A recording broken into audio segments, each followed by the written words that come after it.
4 years ago, SI told us women's football is coming to FM, and finally, it's here. Or well, it's about to be here. This week's FM26 feature reveal is all about women's football, so let's take a closer look. We'll start with the database. 11 nations, 14 leagues, 3 continents. That's the headline. 11 of those are fully licensed, as is the Champions League. So we've got the top 2 English divisions, the top 2 Swedish divisions, USA, Germany, Japan, Italy, Denmark, Australia and Wales, then the top division in France and top 2 divisions in Spain, which are unlicensed. I genuinely don't know how I feel about this. On one hand, I kinda expected more, but on the other, I'm a child of the Championship Manager series. It wasn't until 99-2000, 7 years after the game was first released, that we had double-digit playable nations and a database above 40,000. That's significant, because those are the numbers we're looking at here, 41,752 players and staff combined. The breadth of the game world is going to be key, and that means having a database that extends far beyond the playable leagues. The size here suggests they've got that in check, and it's clear they intend on expanding this in the future. Of course, that doesn't change that some of you will be disappointed.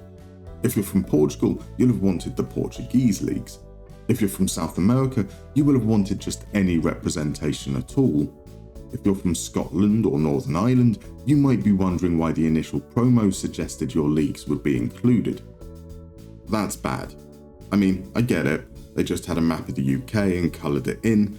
I can understand how that mistake happens.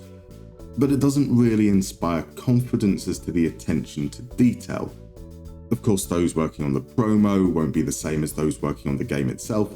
In fact, quite likely a third party. So it's not necessarily indicative of anything, just very annoying.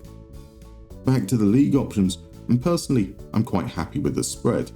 We have the powerhouse leagues, allowing us to manage superstars like Hagerberg, Cascarino, James and Bonmati.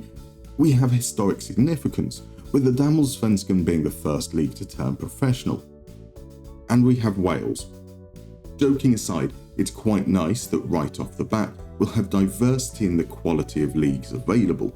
Not everyone wants to manage at the top. We also have confirmation that you can choose to set up just the Women's League, just the Men's League, or both. And for non-PC versions of the game, that means loading both league systems will count as separate leagues towards the database limit. In many respects, this is kind of obvious. We can still select how far down the pyramid we want to load, and the women's leagues are a self-contained pyramid that would need to be selected separately. We move on to discussions about the adaptations for women's football, starting with transfers and contracts. Now, modelling lower budgets doesn't sound like much of a challenge in and of itself, but the different makeup of contracts, with fewer clauses, shorter terms, and a greater tendency towards players leaving on free transfers does sound like a significant change, and it's encouraging to hear this is being taken into account. There was also talk about injuries. It is well documented that ACL injuries are more prevalent in the women's game, and it's good this will be accounted for. It does, however, lead me to one of my gripes. Look, this isn't specific to women's football, nor even FM, but when someone says, based on real-life data, then makes zero effort to provide that data, or evidence how that correlates in-game, kinda pisses me off. Without that evidence, the words mean nothing.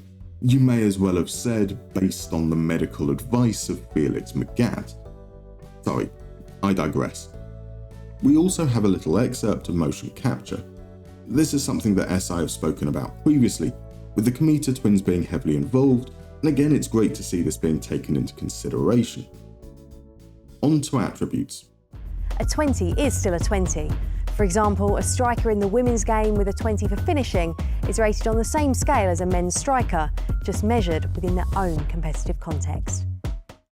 I'm feeling generous, so I'm going to assume that those who've taken issue with this are just idiots rather than misogynists.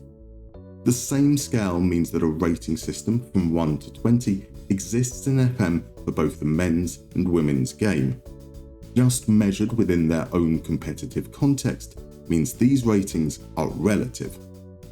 Let's take strength as an example. The strongest female player is likely to not be as strong as the strongest male player. The weakest male player is likely to still be stronger than the weakest female player. If you wanted to compare between the men's and women's game, you'd need to change the scale. Either you keep it 1 to 20, which would condense the ranges and make it harder to differentiate between players, or you expand it, taking into consideration that the disparity is likely to be different for each attribute, and create some awfully confusing mess that no one will understand. Now, I don't know about you, but both of those solutions would be dumb. There's a brief mention that there'll be some changes to New Gen Generation to ensure that some stuff will only work in either the men's or women's game, whilst others will work in both.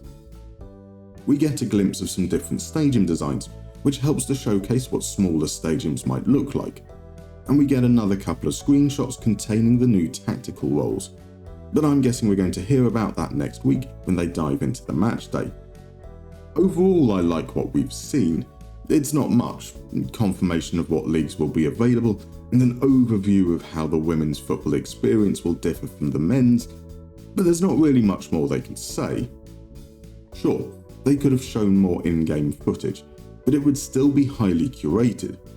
They could stretch out the articles with more poetic flair, but it still wouldn't say anything more. Knowing what leagues are available might impact your decision to buy the game. Everything else is just marketing mumbo-jumbo, and so I'll continue to bang the drum. I like what I see, but until I can play the game and experience it for myself, it's all just abstract. See you next time. If you enjoyed this video, please consider leaving a like or maybe even subscribing. And if you want to support the channel further, you can join these wonderful folk currently adorning your screen, either as a YouTube member or a patron.